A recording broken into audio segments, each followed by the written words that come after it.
Agora vamos conversar um pouco, porque quando se fala de perda, de pessoas amadas e mortes prematuras, a gente vai em busca do Evangelho segundo o Espiritismo, no capítulo 5, não é isso? Onde no Evangelho segundo o Espiritismo tem o capítulo 5 que fala sobre bem-aventurados, os aflitos. Procurando ser bem didático, a primeira coisa que a gente tem que perceber é quando se coloca, não é? Essa parte das bem-aventuranças, que em alguns momentos tem Jesus descendo o monte e faz a bem-aventurança, ou ele sobe ao monte, mas se ele sobe ao monte para, no meio daquela multidão, ele trazer esse poema grandioso, que é um dos maiores textos que nós podemos compor, que nós podemos perceber, que nós podemos ter o próprio Gandhi, ele falando.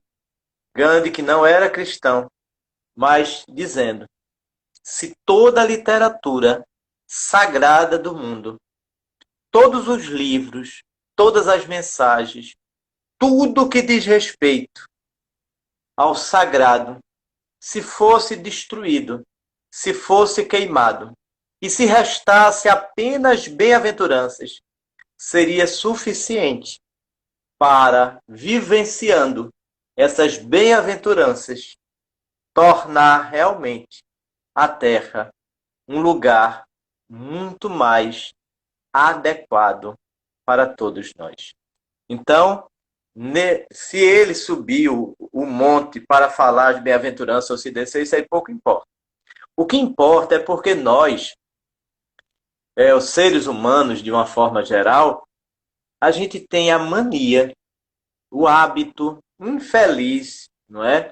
De, ao invés de se enriquecer com certas questões, a gente particulariza certos detalhes que em nada vão influenciar na essência, no conteúdo. Então, às vezes a gente briga por qualquer coisa.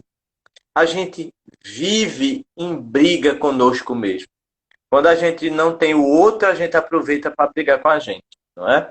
Então, a gente precisa perceber o que é realmente, e é por esse motivo, é que a gente desperdiça muito da nossa energia com coisas que não têm valor, com coisas que não são essenciais, com coisas que de nada vale a pena, que você não vai tirar dali, seja pessoas, seja amizades. A gente tem que saber selecionar aquilo que realmente nos convém. Porque tem pessoas que não vale a pena, porque elas tiram você da rota. Elas retiram, não é, os quantos energéticos. Elas fazem com que você se desestruture. Então a gente tem que saber o momento que a gente inicia e o momento que a gente para. A gente tem que saber esse momento em nossa mente, quando algo não vale a pena, quando algo não está fazendo bem a gente, quando aquela amizade está se tornando algo tóxico, que em nada lhe acrescenta, ao contrário, desagrega, desestrutura e faz com que você perca tempo e não utilize as suas potencialidades para o seu crescimento espiritual, para o seu desenvolvimento evolutivo. Nós não viemos aqui de férias, nós viemos aqui para cumprirmos compromissos assumidos em outras existências e que, por diversas situações, por diversas questões e por diversos motivos, não soubemos lidar bem com certas experiências que seriam oportunidades para desenvolvermos as nossas mudanças, para proporcionar a nossa reforma que tanto falamos, a nossa reforma íntima ou a nossa reforma interior. No livro na mensagem que diz bem-aventurados os aflitos, não é? Mas quando a gente diz assim, bem-aventurados os aflitos, não é de uma forma ampla, é de uma forma específica. É aqueles aflitos que sabem se afligir. Eita, Francisco, agora está piorando. Não, não está piorando. A gente está dizendo o seguinte: quando Jesus fala bem-aventurados os aflitos, não é aquele aflito, porque será que é todos os aflitos que Jesus falara? Lógico que não. Não é aquele aflito que fica blasfemando. Não é aquele aflito que quer dar ordem no Criador, porque tem gente que quer mandar em Deus. Deus, peraí, o que está acontecendo comigo? Deus me esqueceu? Peraí, gente, bora contemporizar e bora colocar as peças no tabuleiro de acordo com o valor que elas são. Eu sou criado, eu sou servo. Deus é pai, é o Criador. Então, Deus sabe tudo. Deus sabe o seu tempo. Ele sabe exatamente. Nós somos infantis. Nossa imaturidade espiritual nos faz não perceber qual é realmente a minha finalidade. Como é que eu devo, muitas vezes, me conduzir? Então, às vezes, como o pessoal diz, eu meto os pés pelas mãos. Eu atropelo com meus próprios pés. As minhas escolhas são escolhas infelizes, que me levam realmente a um desequilíbrio, a um desespero. Então, esses aflitos são aqueles que sabem que a sua aflição tem uma função específica, tem algo a você ali oferecer. E você, mediante essas aflições, como o Talmud fala, que a questão não é o problema, é a forma como eu administro esse problema. É como também ele coloca que a questão não é o conhecimento, é como eu lido com esse conhecimento. O que eu faço desse conhecimento? Porque não adianta só conhecer.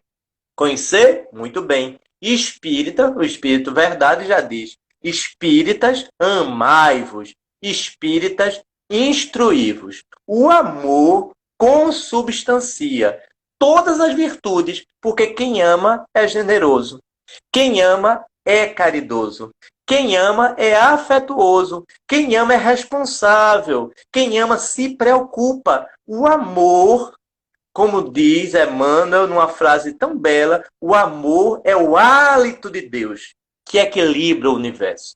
E o amor que a gente está falando é o amor universal. Mas no momento a gente vai vivendo os nossos amores ainda infantis, não é?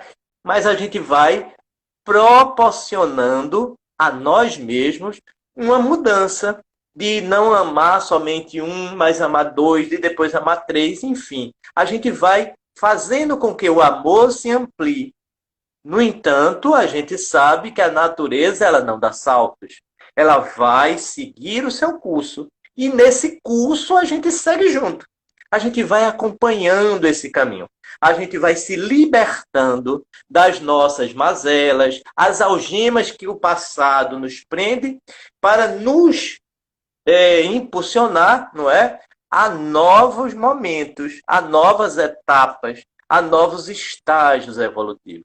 Então, esse bem-aventurados aflitos que Jesus conclama são aqueles aflitos que sabem a sua dificuldade, sabe dimensionar a sua dor e tem uma atitude positiva perante a vida. Não blasfema, não é? Contra a dor, não blasfema contra a prova. Por quê?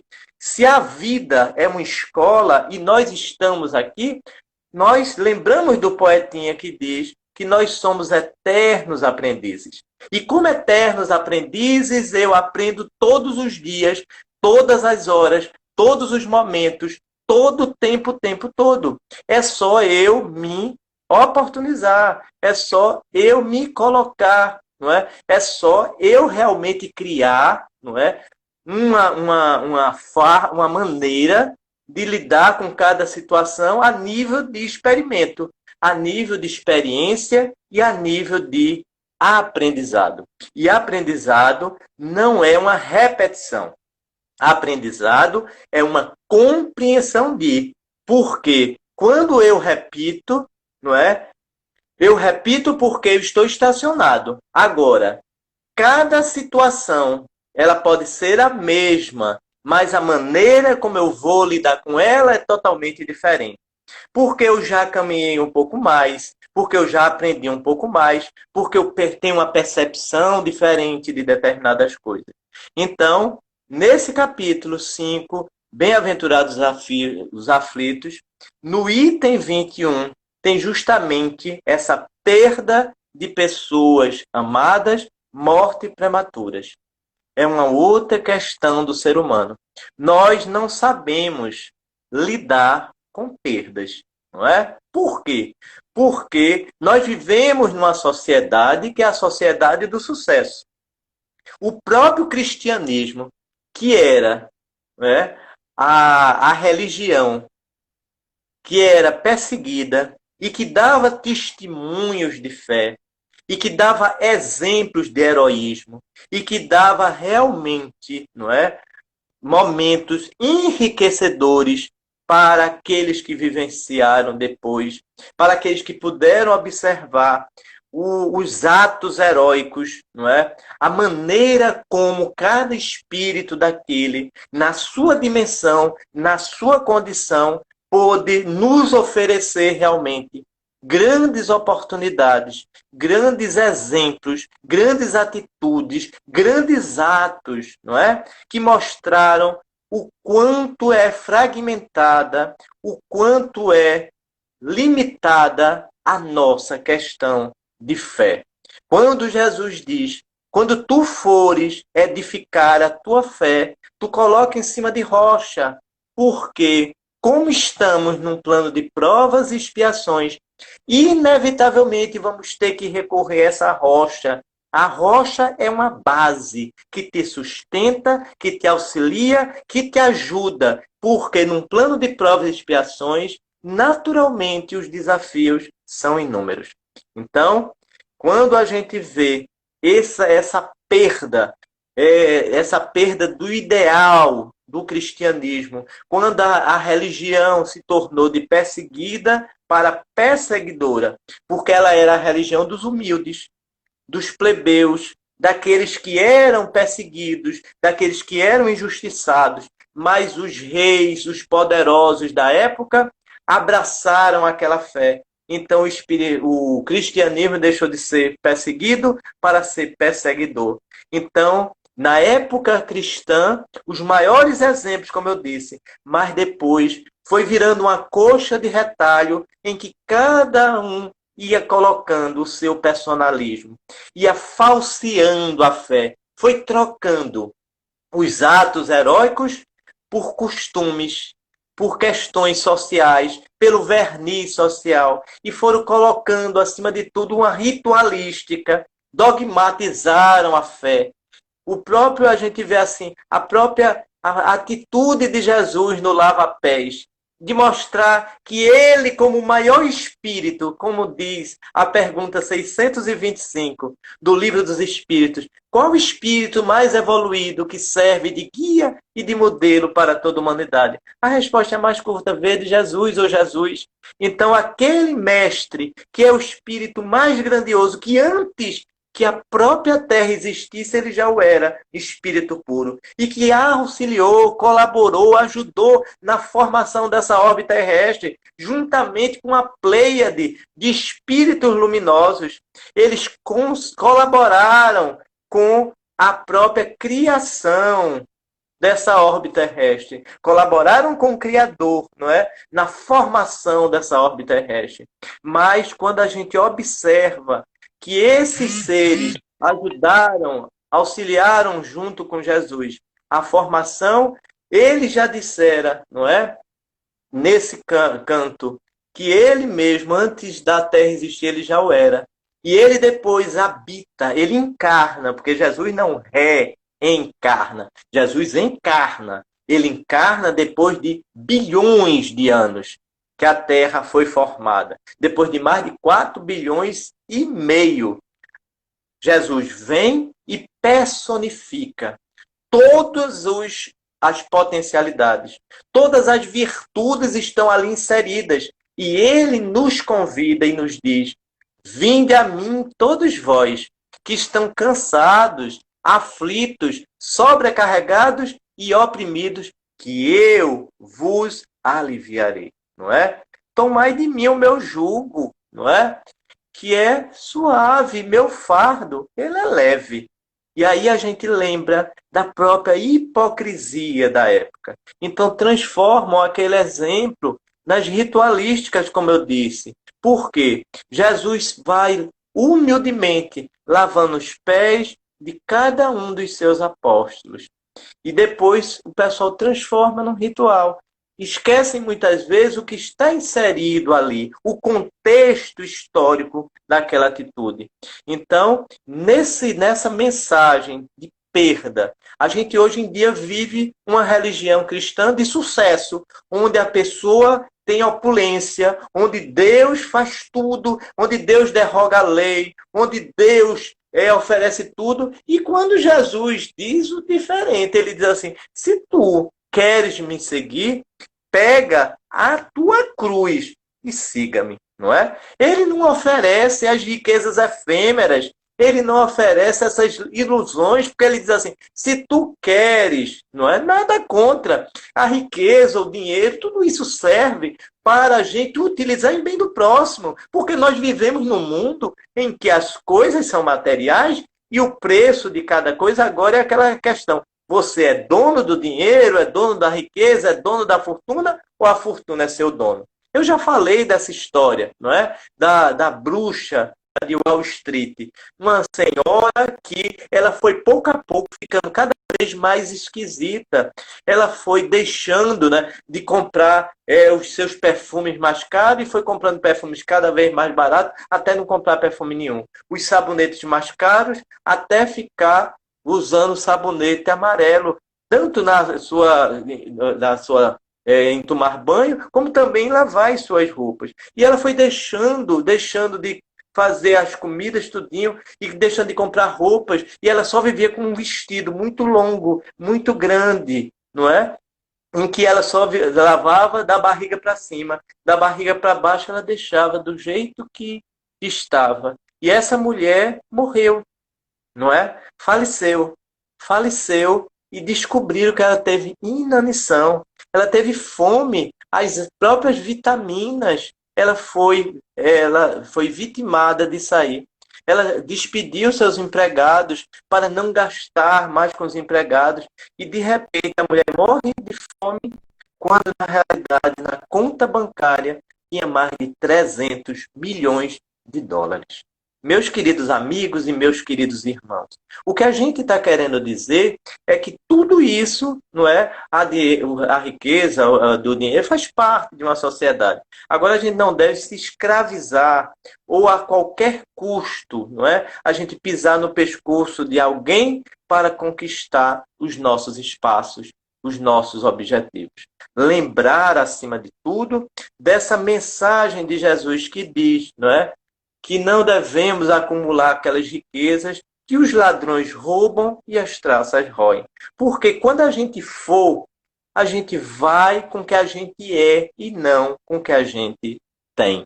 Então, queridos amigos e queridos irmãos, na questão de perda, a gente não sabe lidar muito bem com perdas, não é? Por quê? Porque temos as duas maiores chagas retratadas, não é? Confirmadas, que são o orgulho e o egoísmo. Então, a gente perder alguma coisa para alguém, seja para quem for, mesmo que seja para Deus, a gente não aceita lidar muito bem com essas perdas. E essas perdas que a gente precisa entender, não da forma como as pessoas colocam. Às vezes a gente perde uma partida de futebol para o outro, às vezes a gente perde algum desafio, a gente perde alguma disputa, enfim. Mas quando a gente fala em perda de pessoas amadas, mortes prematuras, na realidade, nem sempre. Primeiro, essas mortes que a gente anuncia como prematuras, nem sempre elas o são. A gente precisa lembrar do que o Espiritismo explica, que muitas vezes há algumas almas, elas reencarnam para desencarnar em tenra idade, só para cumprir, não é? Com os anos que por algum motivo, seja quais foram, que às vezes são muitos, ela descumpriu aquela existência e ela vem para passar apenas alguns anos. Então, quando a gente fala que aquela criatura ela desencarnou em tenra idade, não é? Existe uma razão, existe um motivo. Pode ser uma prova para o espírito, não é? Como pode ser uma prova também para os pais. Então é necessário que a gente perceba, que a gente compreenda, que a gente entenda que tudo na vida tem uma razão de ser.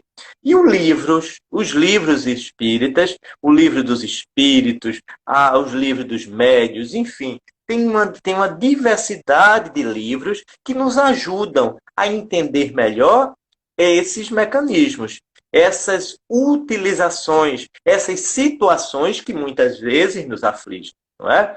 Nós precisamos entender que aquela dualidade instituída pelos gregos de vida e morte, ela para nós espíritas, ela não tem essa mesma conotação. A gente tem uma percepção diferente de vida e de morte. Por isso que quando eles falam em tenra idade, essa morte prematura, a gente tem que saber o que é que está sendo ali baseado nessa morte prematura, não é? Por quê? Porque eu me lembro da doutora Thelma Mois, ou também de Elizabeth Kubler-Ross, quando ela foi fazer um trabalho, não é, com pessoas em fases terminais. Então, ela para ajudar na pesquisa, ela procurou, né, foi catalogando, mas depois ela oportunizou, no mesmo dia, numa manhã e numa tarde, a pessoa mais idosa que estava numa doença terminal e a pessoa mais jovem. Então, a senhora que ela estava entrevistando mais idosa tinha 85 anos, não é? Estava em fase terminal, estava com câncer. E uma jovem de apenas 16 anos. Então, de manhã, logo cedo, ela foi visitar a senhora X, não é?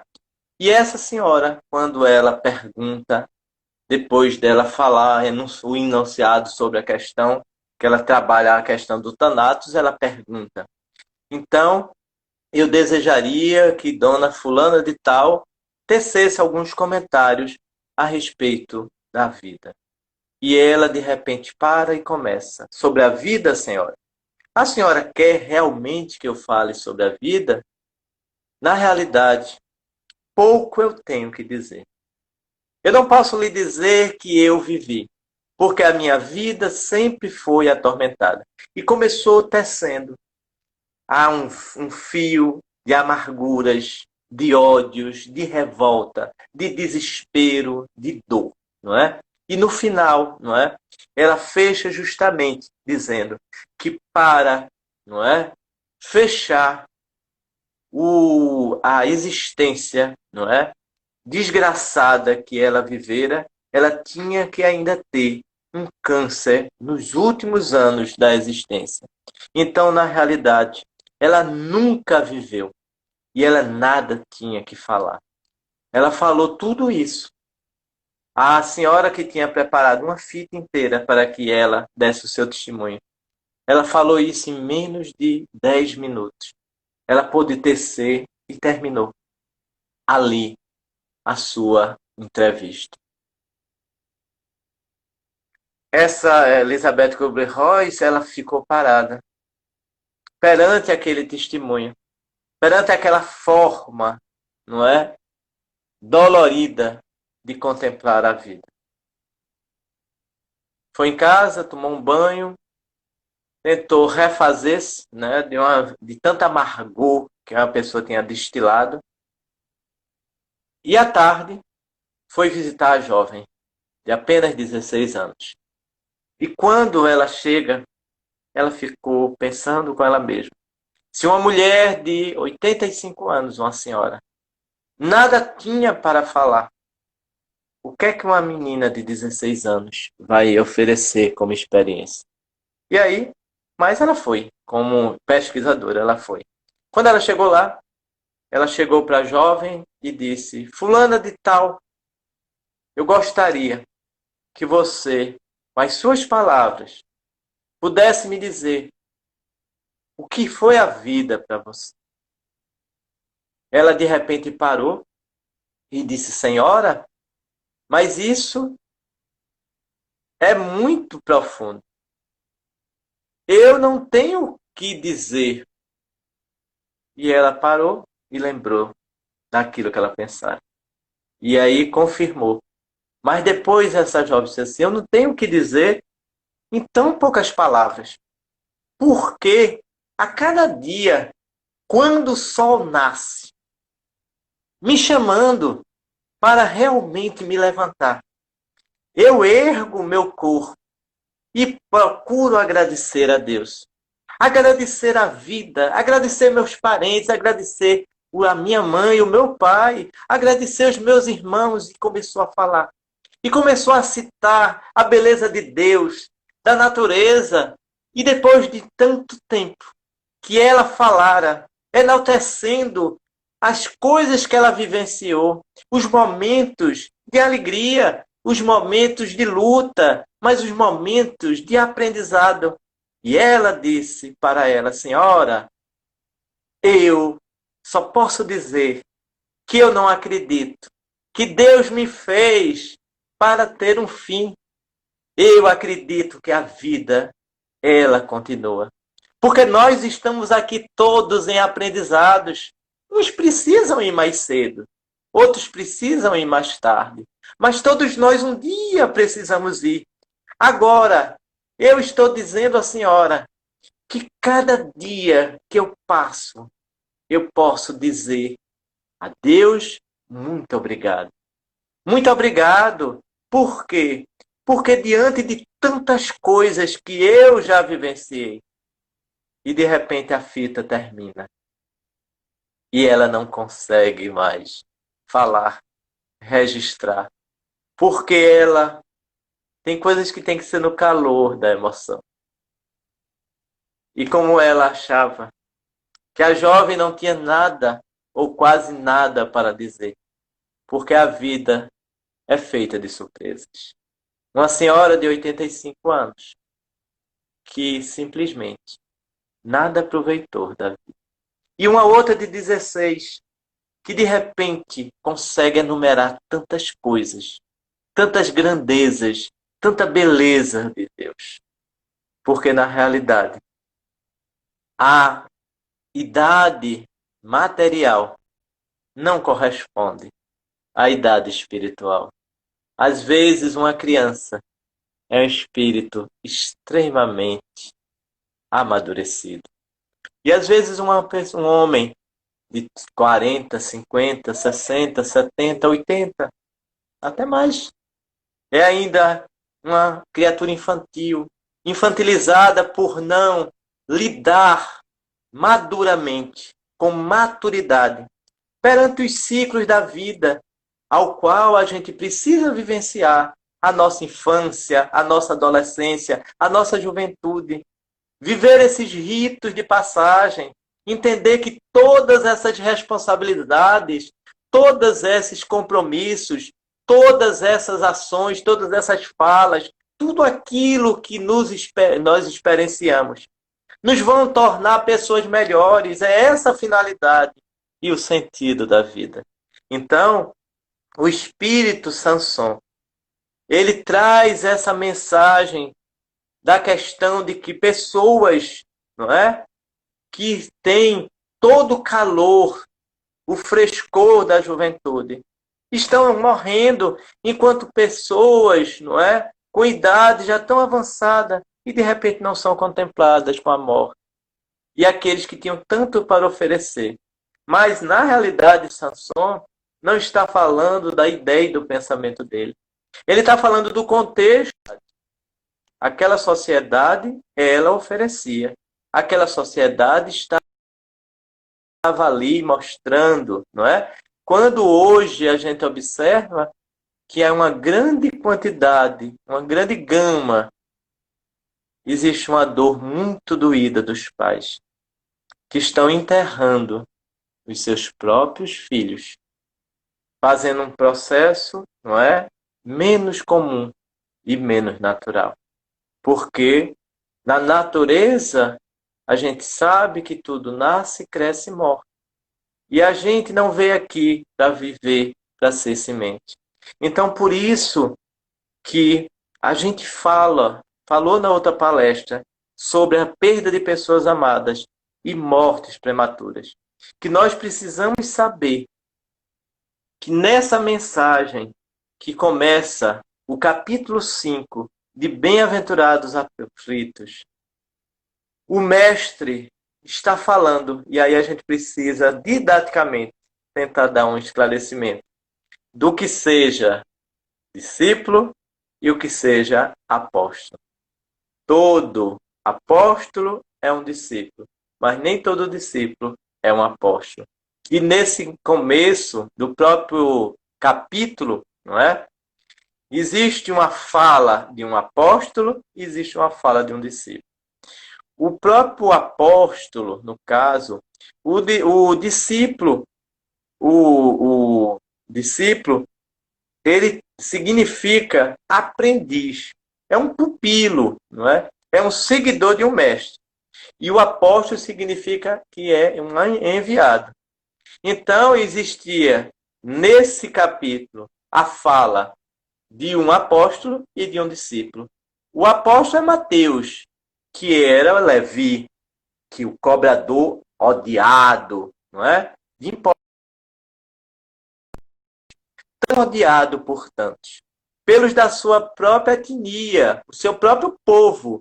Ele cobrava para Roma, para o Império Romano. E isso fazia com que eles odiassem ainda mais ele. E o discípulo, que não foi apóstolo do Cristo, como muita gente pensa, apesar dele ser um evangelista, é a fala de Lucas, não é isso? Então, a gente precisa estudar um pouco mais. Precisa buscar um pouco mais, para que o nosso entendimento se amplie. E nós entendermos, não é, que quando fala justamente nessa questão das bem-aventuranças, em que se retrata tanto a ideia ali de Mateus como a ideia de Lucas, não é? Eles colaboram, oportunizam para a gente mais informação para que a gente se interesse, para que a gente busque e para que a gente aprenda. Para que a gente saiba um pouco mais a respeito da mensagem do Cristo, que é uma mensagem simples, de uma beleza e de uma grandiosidade inenarrável. Mas a gente precisa buscar, se aprofundar, entender, ir na enciclopédia, ir no Google, e onde for, ir nos livros, e ter uma ideia mais concreta a respeito desse aprendizado. Ter uma ideia mais próxima da mensagem de Jesus.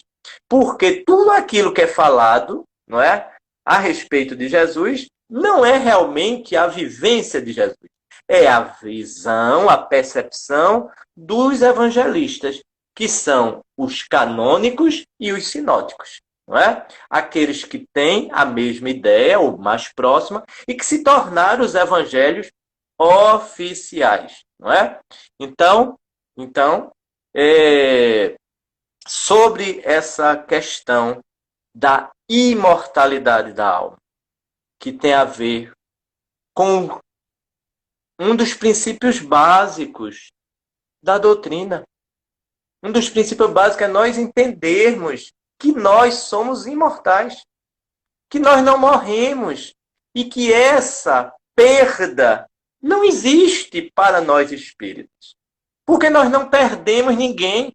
Elas só estão num outro plano, no plano espiritual, e nós estamos no plano material. E que um dia nós também vamos fazer parte do plano espiritual.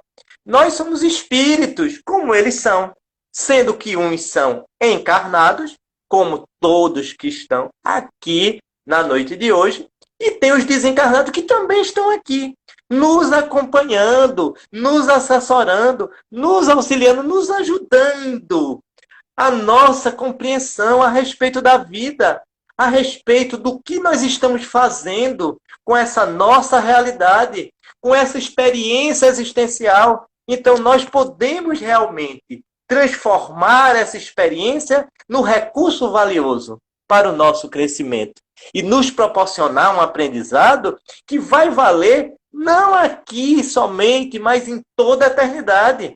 É essa o nosso grande desafio. É esse o nosso grande objetivo. É esse a nossa barreira. E nós vamos lutando, superando a nossa condição e nos tornando seres maiores.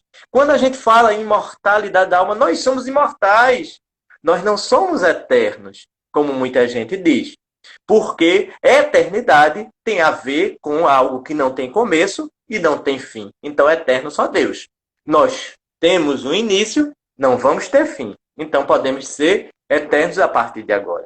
Se viemos nessa forma de ver.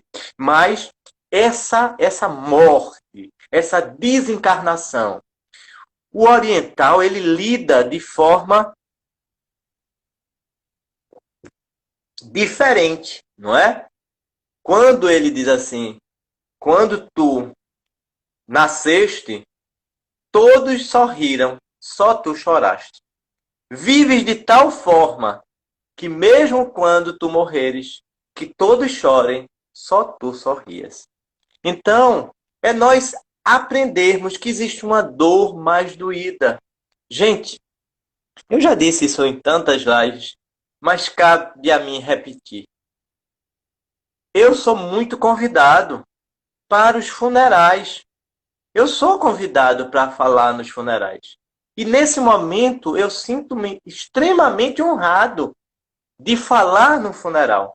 Porque ali eu vou, diante daquele momento, diante daquela dor tão doída, diante daquele momento em que algumas pessoas entendem a morte como o fim de tudo. Nós vamos ver ali os materialistas, nós vamos ver os espiritualistas e nós vamos ver os espíritas. Vai existir o materialista que ele tem uma riqueza de sentimentos e que nos envergonha como espíritas, que eles muitas vezes fazem muito mais o bem desinteressado e nós temos às vezes a ideia de fazermos algo em função de algo. Entendermos que aquilo vai nos garantir algo, não é? E nós precisamos fazer o bem porque faz bem fazer o bem. Não porque a gente vai ter um lugar melhor em Alvorada Nova, em nosso lar, em qualquer lugar desses. A gente tem que fazer o bem porque faz bem fazer o bem. E quando aquelas pessoas estão num sofrimento, numa dor, muita gente às vezes assim, eu não gosto de funeral, eu não gosto de enterro. Gente, ó, não é festa, não é aniversário de centro para a gente comer muito, não é jantar de centro, nem almoço na casa dos amigos, não. Aquilo ali é um compromisso, não é algo que a gente vai para se divertir. A gente vai para dar um pouco do nosso conhecimento, auxiliar no que é possível, porque aquelas pessoas às vezes estão desnorteadas, aquelas pessoas estão abaladas, aquelas pessoas estão muitas vezes prestes a cometer uma loucura, um absurdo. E nós vamos lá. Às vezes não precisa dizer nada, só precisa a pessoa estar ali. Na época que a gente podia dar um abraço naquelas pessoas, que a gente podia bater e dizer assim, pode contar comigo, eu estou aqui. Gente, isso aí é tão importante, é algo tão valioso, no momento em que a dor está ali reinando, que você tem uma missão, um compromisso. Francis, mas eu não gosto. Gente, mas não é questão de gostar ou desgostar. A questão é que a gente está ali para ser útil. A questão é que a gente está ali para fazer algo, para ajudar, para auxiliar de alguma forma, para dizer algumas palavras, ou para escutar. Eu não sei falar, então bota teu ouvido ali, para ouvir ali aquelas pessoas, para dar a mão àquelas pessoas, para dar um abraço naquelas pessoas. Naquele momento que aquelas pessoas estão tão vulneráveis, estão tão suscetíveis, não é? Estão tão doloridas, não é? Porque imagina, Às vezes a mãe tem um filho único, ou às vezes uma pessoa sonha a vida inteira em ter um filho e de repente, não é? O menino com alguns meses ou até um ano de idade de repente morre. Aquele menino ou aquela menina que era o sonho que os pais tinham. Imagine como é que um casal está ali. Aí você vai deixar de ir porque você não gosta em funeral, naquele momento que você pode ser útil, que você pode ajudar, que você pode colaborar, que você já tem uma visão espírita. Meus irmãos, quando Jesus diz brilhe a vossa luz. Não é por acaso, não. Ele diz que tu bota a luz em cima do alqueire, nem embaixo, não. É em cima, para iluminar. Uma das coisas mais importantes que o Espiritismo nos contempla é iluminar as consciências. E nós precisamos iluminar onde quer que nós estejamos, se tornarmos ponto de luz, sem se preocupar que aquela pessoa é A, B ou C, sem se preocupar se ela é católico, protestante, evangélico, budista, candomblessista, seja o que for. Dor é dor. Ela está ali com a dor, bem doída, não é? E isso faz a nossa concepção de vida e morte, imortalidade, não é a mesma deles. Eles não têm a nossa. Se falecesse seu filho, como é que você agiria? Ah, mas eu sou espírita. É, tá certo. Como é que você agiria? Se falecesse sua neta, ou quando falece seu marido, ali tem uma relação, minha gente, de saudade, não é? A gente não vai se revoltar com Deus, mas a saudade é inevitável. Aquela pessoa que conviveu com a gente durante tantos anos, durante 20, 30, 40, seja quantos anos forem. Às vezes uma pessoa que a gente passou faz um mês, mas ela dá uma dimensão tão grande em nossa vida. Aquelas pessoas que a gente até não tem tanto tempo, só tem 1 ano, 2 anos de amizade. Mas ela era tão generosa, ela era uma pessoa tão carinhosa, ela era uma pessoa tão do bem, uma pessoa tão agradável, que ela faz uma falta imensa. Já eu tenho pessoas que eu tenho anos de conhecimento, de amizade, e eu não senti tanto como aquela pessoa que eu só tenho 2 anos. Por quê? Porque são os laços de afinidade, os conhecimentos espíritas nos auxiliam nessa ideia, nessa visão, nesse conceito, não é? A pergunta 68 do Livro dos Espíritos, ela coloca qual a causa da morte, né, dos seres orgânicos. E a resposta é bem clara, esgotamento dos órgãos. Então a gente sabe que de uma morte natural, a gente sabe que existe um início, existe um meio, mas existe um fim. Mas a gente deve se preparar. Mas por que a gente não se prepara? A gente fica fugindo, realmente. Muito mais a gente fica fugindo de tantas coisas que estão acontecendo com a gente. Porque hoje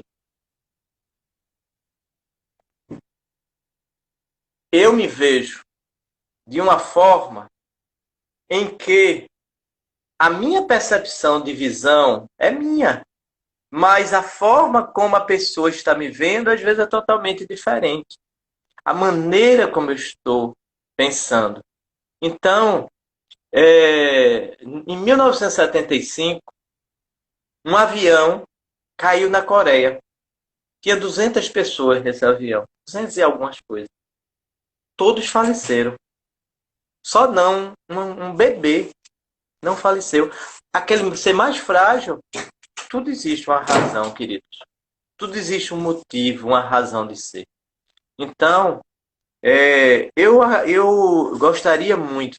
Tem um filme que é bem simples, mas é muito bom, que a crítica falou muito mal sobre ele. Vocês sabem que Thanatos é o deus da morte. A crítica falou muito, mas eu não me preocupo muito com a crítica, não. Quando aquele filme me traz alguma coisa, me remete a um pensar, eu indico, eu assisto, eu não quero nem saber o que a crítica está dizendo. Eu pouco estou me ligando com algumas críticas, não é? Porque a crítica, às vezes, é a percepção do crítico, não é? Ele vê dessa forma e eu não sou obrigado a ver o que ele está vendo. Mas é um filme chamado Beleza Oculta, com Will Smith, não é? Que tem 3 entidades, que são vivenciadas por pessoas, que é o tempo, o amor e a morte. Então eles contratam 3 atores para fazer o papel do tempo, do amor e da morte. Para resgatar o nosso Will Smith, que estava num processo de perda da filha dele, tão amada. E ele tinha perdido a noção de tudo. Então, de repente, essas pessoas começam a discutir. E para a gente é muito bom a nível de pensamento, a nível de repensar a vida.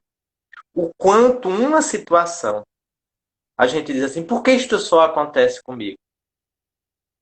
Na realidade, acontece com todo mundo e todo tempo. E na realidade, a gente vê a coisa com o nosso olhar. A nossa cruz sempre é a mais pesada. Os nossos problemas são os mais difíceis. As nossas provas são as mais árduas. Quando na realidade, a gente tem que entender que quando a gente lida melhor, a gente ama, não se apaixona somente. E aí, quando a gente ama, a gente não obsedia.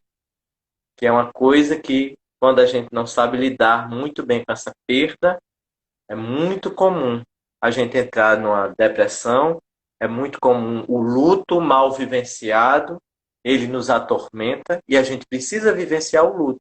Porque tem pessoas, são reações diferentes. Tem pessoas que fogem daquela realidade da morte que aconteceu. E depois, um belo dia, um gatilho dispara e a pessoa vai viver o luto, seja daqui a 5, 10, quantos anos forem. E numa situação diferente. Porque quando você vive o luto no momento certo, você ora, sofre, não é? Pelaquela pessoa, enterra, não é? Passa todo o rito do luto.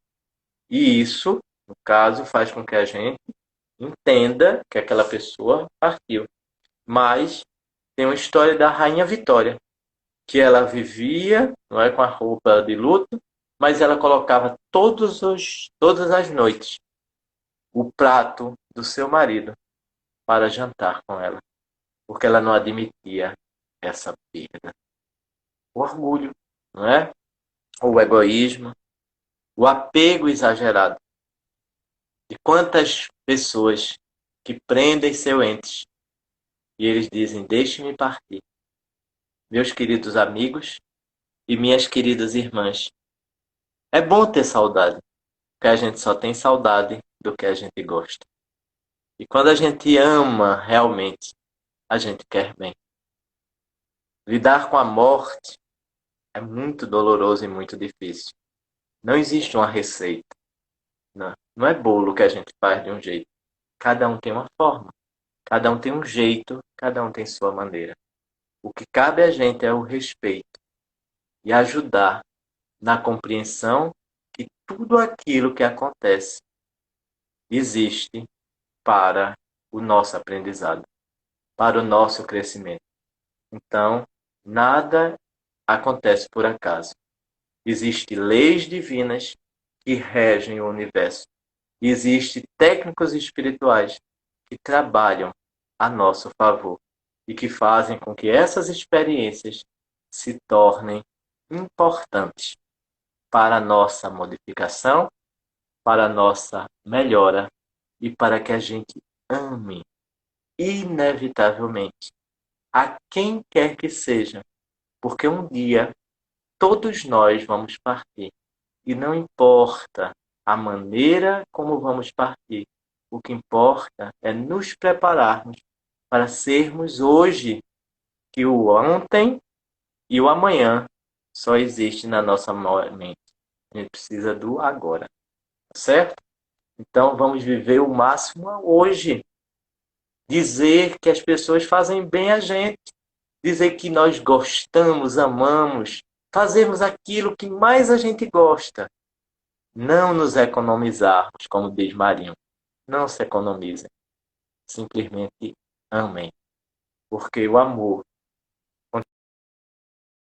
a resposta imediata, a mais rápida para chegar a Deus e chegar a nós, quando nós realmente seguirmos em linhas mais retas. tá certo? Espero ter ajudado a vocês na noite de hoje e